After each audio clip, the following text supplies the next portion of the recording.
मैं यहीं का रहने वाला हूं। मेरा गांव इस गांव से करीबन 3 किलोमीटर की दूरी पर है खुर्रमपुर। मैं सभी साथियों से निवेदन करता हूं, वंदन और अभिनंदन करता हूं। ज्यादा लंबी बात नहीं कहूंगा क्योंकि मंच पर ये डी के सामने यह प्रेस दीर्घा है, यह प्रेस के लोगों को बैठने की व्यवस्था है। जो हमारे सम्मानित साथी वहाँ बैठे हैं, पहुंचने की पूरी कोशिश की। मैं उनके साथ रहा और हर क्षेत्र में उन्होंने जाने के लिए लोगों से मिलने की कोशिश की। बहुत से लोगों से मुलाकात नहीं हो पाई होगी, मैं जानता हूं। मैं रामलाल सुमन जी की तरफ से मैं उनसे प्रार्थना है कृपया करके मंच में अपना स्थान ग्रहण कर लें।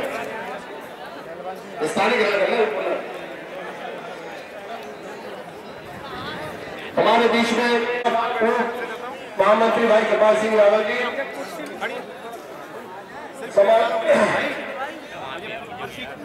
उत्तर प्रदेश अनुसूचित जाति जनजाति आयोग के सम्मानित सदस्य भाई सुमन सिंह नायक जी भी तस्वीर रखते हैं। आपका भी बहुत बहुत स्वागत है। हमारे सभी नेतागण, सामने बैठे छर्रा क्षेत्र के बुजुर्गों, नौजवान साथियों, माताओं बहनों, पत्रकार बंधुओं, मैं इस जनसभा में आप सभी को प्रणाम करता हूं, नमन करता हूं, सलाम करता हूं।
इस मंडल में जिन लोगों ने बसपा को स्थापित किया और बहस के साथ ऐसे हमारे 3 साथी हैं। आरपी सिंह एडवोकेट, विद्यार्थी जीवन से हमारे साथ रहे हैं।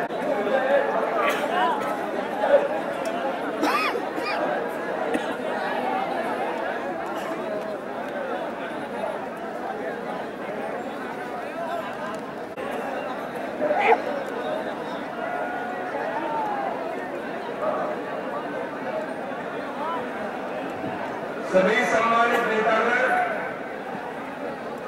उत्तर प्रदेश के यशस्वी मुख्यमंत्री श्री अखिलेश यादव जी और यहाँ मौजूद था कि समाजवादी पार्टी भी चल रही है, अखिलेश यादव भी चल रही है।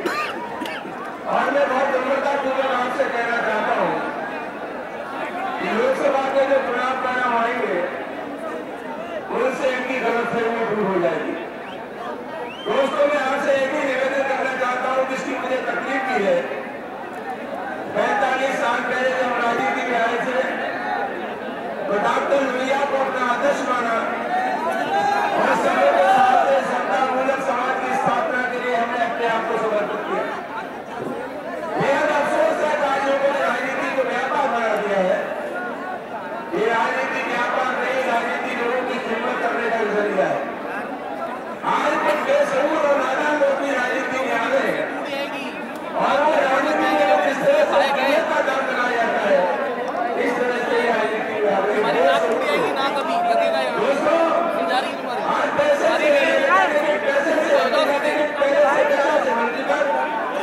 पैसे से एमएलए बन जाओगे, एमपी बन जाओगे, मंत्री बन जाओगे, लेकिन दुनिया में कोई सिक्का ऐसा नहीं मिला जो पैसे से सबूत को खरीद ले। बेसबूर आदमी ने क्षेत्र का भला कर सकता है, जिले का भला कर सकता है। इन बेसबूर लोगों को राजनीति से खदेड़ना पड़ेगा। मेरा आपसे आग्रह है, कांग्रेस पार्टी की स्थिति खराब है और भारतीय जनता पार्टी की जगह पूरे देश में आधे से अधिक काम करें। भारतीय जनता पार्टी का नाम निशान है। 24 अप्रैल को आप समाजवादी पार्टी को जिताने लगा। उत्तर प्रदेश से दिल्ली का रास्ता निकलता है। अगर उत्तर प्रदेश में समाजवादी पार्टी जीत जाएगी तो 15 अगस्त को श्री मुलायम सिंह यादव लाल किले के मैदान से झंडा फहराएंगे। यही मैं आपसे अपील करना चाहता हूँ। मेरा आग्रह आप मेरी अपील को स्वीकार करेंगे और मैं बगैर किसी विरोध के उत्तर प्रदेश के मुख्यमंत्री अखिलेश यादव जी से आग्रह करता हूँ जो आए और अपनी बात करें।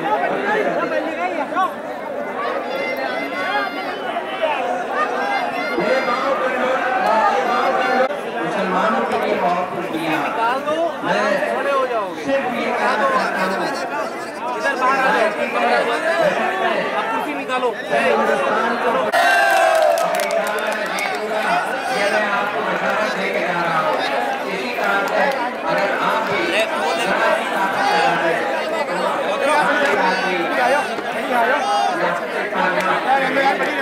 तो मान्य ये करेगा सियासी तक बढ़ेगा और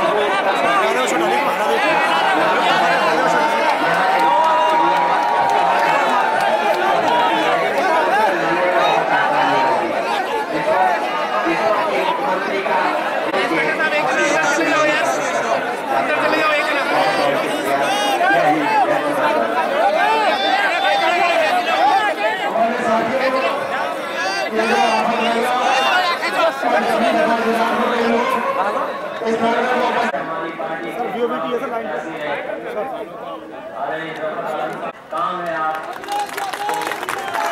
काम को छोड़कर के आपने चुनावी जनसभा को सफल बनाने का काम किया।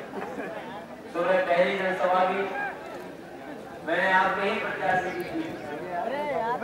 बहुत बड़ी संख्या में लोग दिखाई दिए, उत्साह भी बहुत था और जन समर्थन भी समाजवादी पार्टी के प्रत्याशी के पक्ष में दिखाई दिया। मैं ये कह सकता हूँ सभी प्रत्याशियों का जब आप विचार करेंगे सबसे बेहतर, सबसे जुझारू और सबसे शानदार अगर कोई प्रत्याशी है यहाँ पर जो लोकसभा में सबसे मजबूती से लड़ सकता है तो वो आपके ही प्रत्याशी रामविलास पासवान जी। इनसे बेहतर प्रत्याशी कोई नहीं। और जिन साथियों ने कभी लोकसभा की कार्रवाई देखी होगी और पुराना लोकसभा का कार्यकाल देखा होगा तो देश की जितनी भी महत्वपूर्ण बहसें हुई हैं, महत्वपूर्ण से महत्वपूर्ण सवाल अगर पिछली लोकसभा में जब ये सांसद थे किसी ने भी उठाने का काम किया है तो आदरणीय रामविलास पासवान जी। इनके बाद अनुभव भी है, पूर्व में ये मंत्री भी रह चुके हैं और इस बार तो समीकरण ऐसा है कि आने वाले समय में कोई कुछ भी कर ले लेकिन बिना समाजवादी पार्टी के देश की राजनीति में कोई सरकार बनने वाली नहीं और सरकार भी बनेगी, महत्वपूर्ण पद भी मिलेगा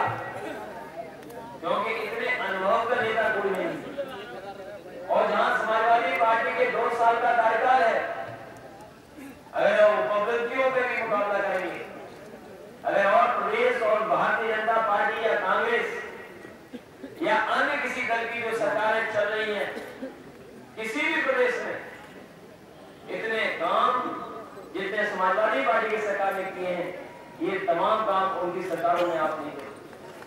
चाहे वो विद्याधन हो, बेरोजगारी भत्ता हो, लैपटॉप हो, किसानों को सुविधा हो और इलाज से लेकर के दवाई का इंतजाम, इतना बेहतर 2 साल के अंदर जो काम किया है वो कहीं न कहीं एक रास्ता निकाला है कि उत्तर प्रदेश खुशहाली के रास्ते पर कैसे जा सकते।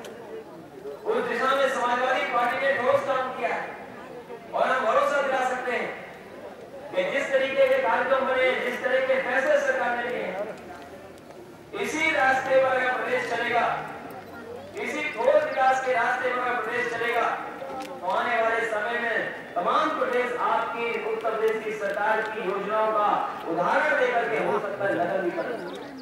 अभी जितने भी चुनाव हुए आसपास, चाहे वो बिहार में या राजस्थान में या मध्य प्रदेश में, राजस्थान और मध्य प्रदेश ने तो आपके घोषणा पत्र की नकल की।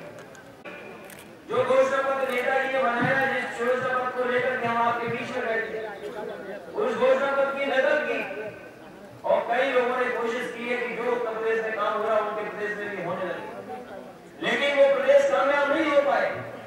वहीं उत्तर प्रदेश की सरकार ने 2 साल के अंदर और ऐसी सरकार मिली जो बहुजन समाज पार्टी ने पैसा बर्बाद किया था, लूटा था, बेईमानी की थी। इतने बड़े पैमाने पर पैसे की किसी ने बर्बादी नहीं की थी जितनी बहुजन समाज पार्टी ने की। उसके बावजूद भी हम लोग काम करने में कामयाब हुए हैं। आने वाले समय में जो देश का चुनाव होने जा रहा है, ये बहुत महत्वपूर्ण चुनाव है और इसलिए महत्वपूर्ण है क्योंकि उत्तर प्रदेश 80 लोकसभा सीट भेजता है, जनसंख्या में सबसे आगे है और उत्तर प्रदेश की राजनीति तय करती है कि देश की राजनीति किस दिशा में जाए। जिस भारतीय जनता पार्टी ने प्रचार किया कि उनके प्रत्याशी बहुत विकास करने में आगे हैं, गुजरात का मॉडल देश को उदाहरण मॉडल बनेगा, मैं पूछना चाहता हूं उनका गुजरात मॉडल है क्या? गुजरात मॉडल है ही नहीं कुछ। और अगर सच्चाई जानेंगे, जिन छात्रों ने अखबार भी पढ़ा होगा वो जानते होंगे कि गुजरात मॉडल अगर कुछ है तो वो बकवास मॉडल है। उसमें कोई भी सुविधा गरीब और किसान को सीधी सुविधा नहीं मिली, एक भी काम नहीं हो रहा, न विद्याधन मिल रही हो, न बेरोजगारी भत्ता मिल रहा है और न ही इतने बड़े पैमाने पर सुविधा मिल रही है।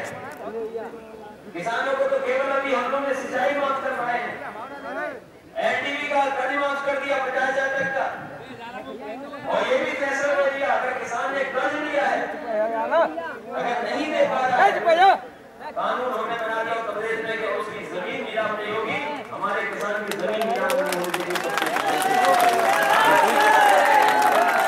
हमारी सुविधाओं की चर्चा कम, अगर कोई गलती हो जाए तो उसका प्रचार बहुत हो जाता है।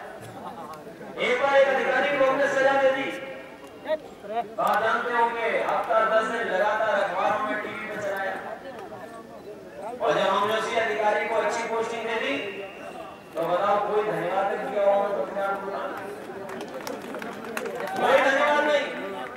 एक बार हमने तय कर लिया कि हमारे गरीब विधायक हैं, उनको मदद मिलनी चाहिए, उनको कम से कम गाड़ी मिल जाए जिससे वो क्षेत्र की जनता के बीच जा सके। शादी में जाना पड़ता, दिल्ली में जाना पड़ता, जाने कैसे कैसे कार्यक्रम करने पड़ते। और प्रचार कर दिया कि कहाँ विधायक निधि से गाड़ी खरीदी जाएगी, पूरी की पूरी पार्टी का आरोप लगाया, हमारे खिलाफ प्रचार किया। लेकिन बताओ साथियों, जब हमने विधायक निधि से ये फैसला ले लिया कि अगर विधायक अपने क्षेत्र की जनता की मदद करना चाहेगा, इलाज में, तकलीफ में, बीमारी में, एक्सीडेंट में, अगर वो अपनी विधायक निधि से 25,000 रुपए की मदद कर पाना चाहेगा तो गरीब किसान के गांव में रहने वालों की मदद कर पाएगा। बताओ कहीं प्रचार किया हो, कहीं बताया हो उसके बारे में? अगर देश में किसी सरकार ने फैसला लिया है इलाज की मदद के लिए विधायक निधि से, तो केवल समाजवादी पार्टी ने। और हमने अपने विधायकों को, पार्टी के नेताओं को ये भी कह दिया है अगर कोई गरीब किसान उसके क्षेत्र का है और उसको तकलीफ है, बीमारी है, कैंसर की बीमारी है, हार्ट की, लीवर की, किडनी की, पहले तो आप मदद कर देना, और अगर पैसा कम पड़ जाए, इलाज की सुविधा देनी पड़े, कहीं भी इलाज करना पड़े, हमारे पास भेजे, हम पूरा का पूरा पैसा सरकार के खजाने से देंगे।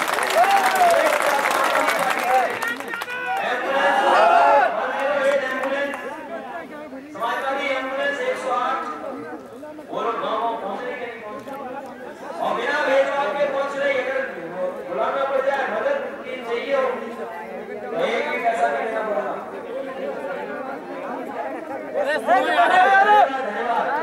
और इसी तरह 102 चालू कर रहे हैं अपनी गर्भवती महिलाओं के लिए, माता बहनों के लिए, अगर उन्हें जरूरत पड़ जाए तो 102 एम्बुलेंस को फोन करें, उनके घर पहुंचेगी और अस्पताल लेकर के जाएगी।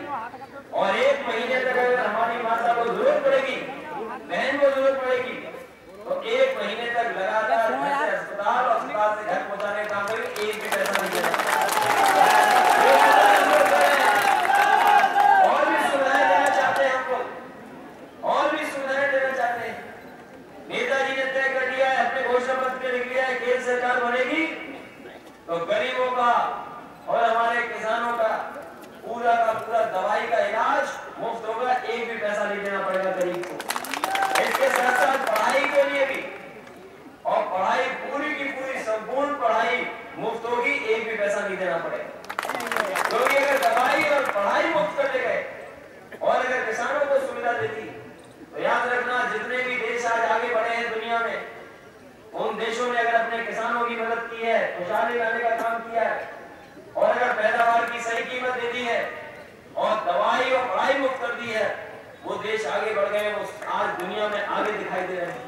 इसीलिए हम भी चाहते हैं कि हमारा देश जो गरीब है, पीछे रह गया, तमाम इसके सामने सवाल है, संकट आ गया है आर्थिक रूप से, उन सवालों का जवाब देना है।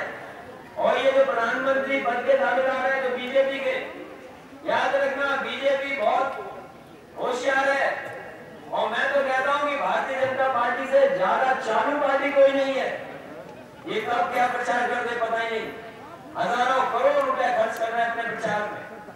हम जब आपके चुनाव में आए थे तो 1000 करोड़ रुपए बोल रहे थे प्रचार में, अभी पत्रकार साथियों ने लिख दिया है, अखबारों में आ गया है कि भारतीय जनता पार्टी 10,000 करोड़ रुपए खर्च कर रही है अपने प्रचार में।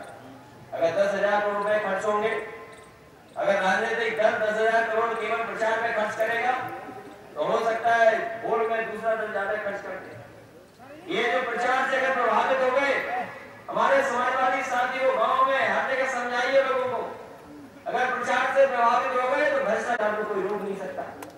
और जिस तरीके से भ्रष्टाचार बढ़ाया है कांग्रेस ने, उसी का परिणाम है कि आज कांग्रेस पार्टी को देश में कोई पूछ नहीं रहा। अगर आपकी जीटी रोड खराब है, पुराना पूरा पढ़ के देख लेना, ये जीटी रोड को भी बन जाना चाहिए था, केंद्र सरकार के अंदर आती है। जीटी रोड पे फैसला ले लिया कि इसको चौड़ी बनाएंगे, 4 लेन बनाएंगे, जो एनओसी चाहिए थे प्रदेश सरकार ने दे दिए, लेकिन जिसको ठेका दिया आप जानते हो कितने घाटे की कंपनी में है। अगर किसी पत्रकार साथी जानते होंगे तो वो जानते होंगे कि जिस कंपनी को इन्होंने ठेका दिया वो कितने घाटे की कंपनी है। वो आज देश में 30,000 करोड़ के घाटे में कंपनी है। कांग्रेस पार्टी ने जिसको ठेका दिया, काम नहीं शुरू कर पाए, मेंटेनेंस करना था वो नहीं कर पाए, और कितनी घाटे वाली कंपनी को दे दिया, 30,000 करोड़ की घाटे वाली कंपनी को। मैं समझता हूँ यहाँ पर वो कंपनी लैंको एफसी को ठेका मिला, पूरा बर्बाद कर दी सड़क। हम आपको भरोसा दिला के आ रहे हैं, कई सड़कें हमने केंद्र से मांग ली, हमें अगर 4 लेन बनानी थी, 2-3 सड़कें हमने मांग ली। उत्तर प्रदेश में 16 4 लेन सड़कें बनाने जा रहा हूँ। उस दिन अलीगढ़ में आया था, मैंने तय कर लिया यमुना एक्सप्रेस से अलीगढ़ को सीधा जोड़ना पड़ेगा, तो हम उसके लिए भी फैसला लेकर के जोड़ेंगे और केंद्र सरकार बन जाए। जो कोई भी सरकार बनेगी, उत्तर प्रदेश की सरकार, और हम दवा बनाएंगे कि सबसे पहले सबसे पुरानी सड़क को भी 4 लेन करें, और अगर वो नहीं कर सकते हैं तो प्रदेश सरकार को वापस दे दो, हम इंतजाम करेंगे कैसे भी हम इस सड़क को भी 4 लेन बनाने का काम समाजवादी पार्टी करेगी। और रफ्तार जब तक नहीं बढ़ेगी, व्यापार नहीं बढ़ेगा। दुनिया में अर्थशास्त्री कहते हैं कि जब रफ्तार बढ़ जाएगी तो अपने आप व्यापार बढ़ जाएगा। जितना गुना रफ्तार बढ़ाने में कामयाब हो गए, उतने ही गुना आपकी अर्थव्यवस्था ठीक हो जाएगी। और याद रखना, जब तक किसानों की अर्थव्यवस्था नहीं ठीक होगी, कितने भी आपके शक्तिशाली नहीं हो सकता है। इसलिए हम आपसे अपील करने आए हैं, जो देश के प्रधानमंत्री हैं वो क्या भाषण दे रहे हैं, आपने सुना होगा भाषण क्या दे रहे हैं, कह रहे हैं कि हमने उत्तर प्रदेश की सरकार को शेर दिए, शेर को काबू नहीं कर पा रहे हैं। ये अखबारों में निकल रहा है कि नहीं निकल रहा है? उत्तर प्रदेश की सरकार को शेर दिए, लेकिन बदले में जो हमने दिया वो आपने कभी नहीं बताया। हमारे कुछ साथी जानते होंगे, अलीगढ़ में मैं कह के गया था 6 शेर दिए हैं, तो उत्तर प्रदेश की सरकार ने भी लगभग दे दिए हैं। और ये शेर आपने दिए वो पिंजरे में हमने पहुंचा दिए। अब क्या भाषण दे रहे हैं? कभी उत्तर प्रदेश की भैंस के बारे में भाषण दे रहे हैं, आगे सुना है कि सांड के बारे में भाषण दे रहे हैं। हमारे गांव के लोग जानते होंगे सांड किसको कहा जाता है। मेरे साथियों, ये प्रधानमंत्री को जो सवाल उठाने चाहिए पद के गरिमा के तहत, और ये तो ऐसे प्रत्याशी हैं जो प्रचार के माध्यम से आए हैं, जमीन पे कोई हकीकत नहीं है। अगर ये जमीन के बारे में जानते होते, गुजरात मॉडल कोई होता तो जनता के, इनके पास कोई मॉडल नहीं है। ये केवल प्रचार झूठा कर रहे हैं, न ये विद्याधन दे रहे, बेरोजगारी भत्ता दे रहे, कोई सुविधा नहीं दे रहे। समाजवादी पार्टी ने तय कर लिया कि बहुत हमारे ऐसे लोग हैं गरीब, जो विकलांग पेंशन नहीं पा पा रहे, जो किसान पेंशन नहीं पा पा रहे, विधवा पेंशन नहीं पा पा रहे, और गरीब है। अभी तक तो फैसला लेती थी सरकार या जात के आधार पर गरीब ढूंढो, हमारी समाजवादी पार्टी ने तय कर लिया है किसी भी जात का हो, अगर गरीब होगा तो उसको समाजवादी पेंशन से मदद करने का काम समाजवादी पेंशन आना चाहते, और जो सुविधा है वो जात के आधार पर है। हमारी पार्टी गरीब के आधार पर लेकर के आएगी, जिससे बहुत सारे गरीबों को हम सुविधा दे सकें। नौजवान साथी रोजगार निकाल रहे हैं, सरकारी रोजगार नहीं निकाल रहे हैं। उत्तर प्रदेश में कैसे कारोबार बढ़े उस दिशा में भी काम कर रहे हैं। अभी कई नौकरियां हम लोगों ने निकाली है, पुलिस ने भर्ती निकाली है, 40,000 भर्ती करने का पैसा ले चुके हैं, उसका भी परिणाम आना है। अभी 3 साल में लगातार 1 लाख नौजवानों को नौकरी देनी है पुलिस विभाग में केवल। अगर केंद्र सरकार में भी मौका मिल जाएगा, तो जहाँ उत्तर प्रदेश की सरकार विकास के रास्ते पर ले जा रही है, अगर उद्योग कारखाने के क्षेत्र में भी काम करना पड़ेगा तो उस दिशा में भी हम लोग काम करेंगे। अगर चीनी मिल किसी ने लगाई थी तो नेताजी की सरकार में चीनी मिल लगी, बिजली लगाने के भी कारोबार लगे। पुराने 5 साल में बिजली का कारखाना कोई नहीं लगा, कोई कारखाना नहीं लगाया बहुजन समाज पार्टी ने। कांग्रेस पार्टी ने भी उत्तर प्रदेश में नहीं लगाया, लेकिन 1.5 साल के अंदर आप पता कर लेना, ललितपुर में बिजली का कारखाना समाजवादी सरकार लगा रही है। वो 1880 मेगावाट का है, इलाहाबाद का है 1880 मेगावाट का, और उत्तराखंड में 330 मेगावाट का पानी से बनाने वाला बिजली का कारखाना नेताजी लगाना शुरू किया था, बन करके तैयार हो गया। इसी महीने बिजली आएगी वहां से। हम आपको भरोसा दिला के जा रहे हैं, तहसील स्तर पे भी हमने सब स्टेशन बनाना शुरू कर दिया है। अलीगढ़ में भी तहसील स्तर पे सब स्टेशन बन जाए, जिससे फीडर अलग हो जाए। उत्तर प्रदेश के 3 जिलों में हमने पूरे फीडर अलग कर दिए हैं। जिन इलाकों में चुनाव हो चुका है, बदल सकता है, शाम की आप जानकारी कर लेना, फीडर सर्वे हम लोगों ने करना शुरू कर दिया। तहसील स्तर पे फीडर देना शुरू कर दिया, जिससे कि गांव के लोगों का फीडर अलग हो जाए। और अगर हमें देनी पड़े, हमने संकल्प लिया है समाजवादी सरकार ने कि 2016 तक किसानों को 18 घंटे बिजली और शहरों को 20 से लेकर के 24 घंटे बिजली उपलब्ध कराएगा समाजवादी पार्टी।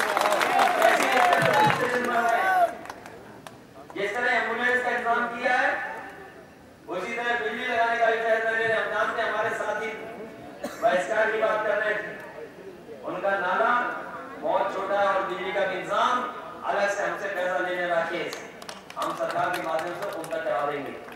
इसके साथ साथ ये सही है, चीनी मिल जो एक उद्योगपति हैं, लगाई प्राइवेट चीनी मिल, लेकिन किसानों का बकाया भुगतान नहीं कर पा रहे। इस बार भी संकट आया था, क्योंकि बाजार में चीनी का भाव भी ठीक हो गया। हम आपको भरोसा दिला के जा रहे हैं, हालांकि कार्रवाई हुई है कोर्ट से भी और सुप्रीम कोर्ट से भी, कोर्ट से कार्रवाई हुई है, सरकार ने भी कार्रवाई की है। 1-2 बार और मौका देंगे, 1 मौका और देंगे। अगर 1 मौका में नहीं किसानों का देंगे भुगतान, तो हमें अगर कोई कड़ी कार्रवाई करनी पड़ेगी और किसानों का बकाये का भुगतान कहीं से भी कराना पड़ेगा, तो समाजवादी पार्टी अपने किसानों का भुगतान कराने का काम करेगी। चाहे कोई रास्ता निकालना पड़े, फिर चाहे चीनी मिल बेच दे, चीनी मिल सरकार को बेच दे, सरकार ले लेगी, कोई और ले ले उसको बेच दो, कहीं से लाए पैसा, लेकिन हमारे किसानों का जो बकाया पैसा हम आपको भरोसा दिलाते हैं कि बहुत जल्दी इस पैसे को दिलाने का काम समाजवादी पार्टी के लोग करेंगे। मेरे साथियों, ये चुनाव बहुत महत्वपूर्ण है, लोकसभा का चुनाव है। इस लोकसभा के चुनाव में हम आपसे समाजवादी पार्टी के लिए मदद मांग रहे हैं। अलीगढ़ की जनता ने तो दिखा दिया सेकुलर, हम अलीगढ़ की जनता का धन्यवाद देंगे। एक साथ होकर के सेकुलर लोगों की मदद की है, समाजवादी पार्टी की मदद की है। जहाँ छोटा बच्चा रो रहा था, सामुदायिक रास्ता अपना लिया भारतीय जनता पार्टी ने अपने मंचों में धर्म का इस्तेमाल किया, नारों में धर्म का इस्तेमाल किया और उत्तर प्रदेश में भी सामुदायिक रास्ता अपनाया। हम बधाई देना चाहते हैं पहले चरण के तमाम जनता को जिन्होंने सेकुलर होकर के एक साथ समाजवादी पार्टी की मदद की। हमारे जफर आलम साहब की भी मदद कर दी, विधायक को जिताया ही था हमने, लेकिन अब लोकसभा में भी भेज दिया। ये हम बधाई देना चाहेंगे, धन्यवाद देंगे जनता का। आपके नेता रामजा सुमन जी हैं, इनकी भी मदद करना। इससे अच्छा लड़ने वाला नेता, जुझारू नेता और अपनी बात को स्पष्ट रूप से रखने वाला कोई नहीं मिलेगा। अगर लोकसभा में देखोगे, पुराना इतिहास डालेना आपका, अगर लोकसभा में मजबूती से अगर किसी ने संघर्ष करते हुए दिखाया तो आपके रामजा सुमन जी। ये पहली बार आपके बीच में चुनाव लड़ने आए हैं, इस लोकसभा में लड़ने आए हैं। 3 साल हमें मौका मिलेगा और काम करने का। अभी तो हमने थोड़ी बहुत मदद की है, जफर आलम साहब की और जमीन की थोड़ी बहुत मदद की है विकास के लिए, लेकिन राकेश पीछे रह गए। हमारे नौजवान है, राकेश पीछे रह गए। राकेश की जब टिकट भी कई बार कटी, कई बार मिली तो पीछे रह गए, लेकिन आपने आशीर्वाद दे दिया, मदद कर दी, विधायक बन गए। अगर हमें क्षेत्र को अलग से भी देना पड़ेगा पैसा, हमने यहाँ अपने बैनर दिखाने वालों को कह दिया, नाम भी हमने लिख लिए हैं, ये नाम हमने निकाल दिया है, जुझारू को नारा और तमाम हमने लिख के दे दिया हमारे पास। हम ले आए साथ और चुनाव आज बजट आएगा, शामिल कर देंगे। आपकी जो सुविधाएं देनी है हम पूरा का पूरा दे देंगे। बिजली भी हम करा देंगे, ग्राम सभा आफत का नगरा का नाम ही ऐसा दे दिया। अब तो आफत ने लोग पहले देना बिजली हम दे देंगे, कर देंगे मदद। बजट आएगा, बजट आएगा और चुनाव के तुरंत बाद हमें बजट पेश करना है। हम तमाम चीजों को बजट में शामिल करेंगे। उन क्षेत्रों को जो क्षेत्र हमारी मदद कर रहे हैं, जिन्होंने हमारे पार्टी को बहुमत की सरकार बनाने का मौका दिया। बहुमत की सरकार कैसे बनी? आपने ये विधायक तब बहुमत की सरकार बनी। इसलिए इस चुनाव में भी जिता देना, मदद कर देना। इसमें भी 3 साल हम और काम करेंगे। और नौजवान साथियों, बहुत बड़ी चुनौती है आपके सामने, हमारे सामने। जब ये बीजेपी और तमाम अर्थशास्त्री और कांग्रेस लोग कहते हैं कि सबसे ज्यादा नौजवान प्रदेश और देश है उत्तर प्रदेश, अगर नौजवान है तो सबसे बड़ी संकट और चुनौती भी है, क्योंकि बड़ी संख्या में हमारे नौजवान बेरोजगार हैं। और ऐसी स्थिति पैदा हो गई है कि बेरोजगार नौजवानों के साथ साथ बेरोजगार बाप की भी संख्या बढ़ गई। बताओ, बेरोजगार बाप की संख्या बढ़ गई कि नहीं बढ़ गई? जिन नौजवानों ने पढ़ाई पूरी कर ली, उम्र बढ़ गई, घर परिवार के लोगों ने शादी कर दी, बाप बन गए, लेकिन नौकरी आज भी नहीं मिली। ये संकट है नौजवान साथियों। 10, 15, 20 साल हमारे और आपके पास है। जो बदलाव आना है इसी 10, 15, 20 साल में, और अगर बदलाव नहीं आया तो नौजवान साथियों आपकी भी होगी। इन्हें साथियों हम आपसे अपील करने आए हैं कि इस चुनाव को अपना चुनाव समझना। देश को परिवर्तन चाहिए और नेताजी से ज्यादा अनुभव वाला नेता कोई नहीं है। कितने बड़े नेता ये बता दो आप, कब से संघर्ष कर रहे, कितनी बार नेता विरोधी दल रहे, कब मंत्री रहे और 3 बार मुख्यमंत्री रहे। ये जो नेता बने घूमने, प्रधानमंत्री के पद के दावेदार केवल मुख्यमंत्री है।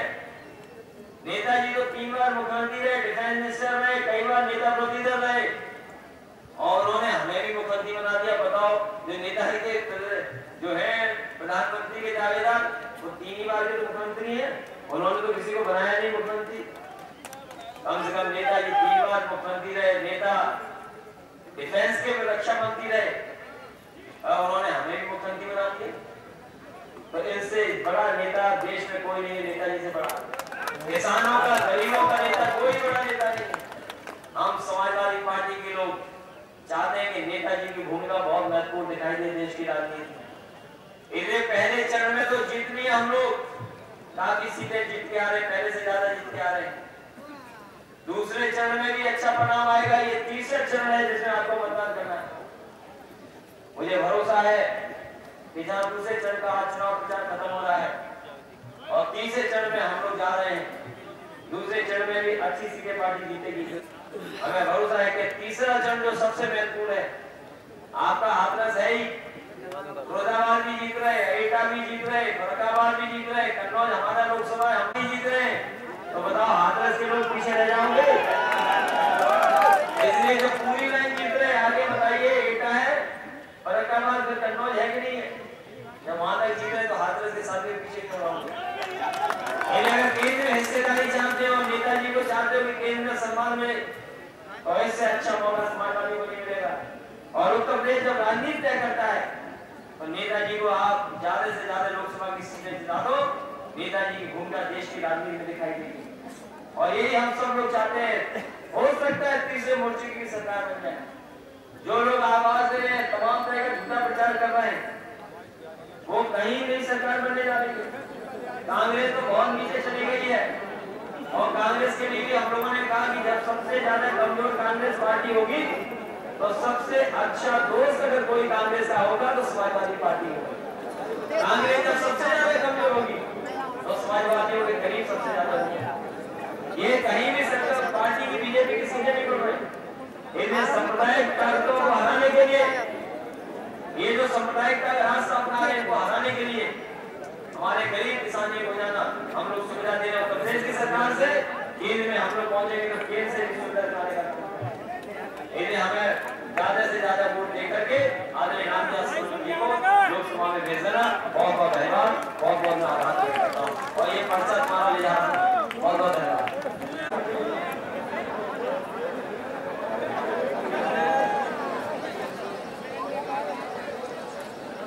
अब सम्माननीय हमारे उत्तर प्रदेश के यशस्वी मुख्यमंत्री माननीय श्री अखिलेश यादव जी, हाथरस लोकसभा क्षेत्र के प्रत्याशी माननीय श्री रामविलास सोमन जी, माननीय श्री जफर आलम साहब,